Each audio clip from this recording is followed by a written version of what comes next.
Motorcycle rider at kanyang angkas bumangga po sa isang nakaparadang jeep sa Lipa, Batangas. Sa Pasukin, Ilocos Norte naman, trabahador na nagtatayo lang ng riprap sa gilid ng highway, patay matapos mabundol ng van. Naritong unang balita sa probinsya. Bigo ang mga doktor na iligtas ang buhay ng trabahador na si Rocky Agtarap Jr. matapos siyang mabangga ng isang van sa Pasukin, Ilocos Norte. Abala sa pagtatayo ng riprap sa kalsada ang biktima sa gilid ng highway nang mabangga ng van. Dahil dito, tumilapon si Agtarap. Agad namang sumuko ang driver ng van na si Roland Leanio. Paliwanag niya, biglang tumawid ang biktima sa kalsada. Sa bayan naman ng Solsona, patay ang isang lalaki matapos makuryente sa isang fish pond. Nakikipag-inuman lang si Emmanuel Tomas malapit sa naturang fish pond. Nang mabitin sa pulutan, nagpunta sa fish pond si Tomas para manghuli ng isda gamit ang kuryente.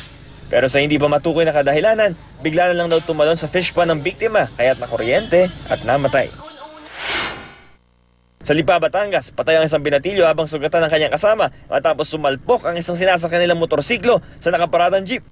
Dead on arrival sa ospital ang backrider na kinilalang si Christian Mercado habang nagpapagaling pa sa ospital ang driver na si John Villafranca. Sa lakas ng impact, nawasak ang kanilang motorsiklo at maging ang likuran ng jeep. Ayon sa mga pulis, posibleng mabilis ang takbo ng motorsiklo kaya't nawala ng kontrol at nadisgrasya. Para sa unang balita, Bam Alegre reporting.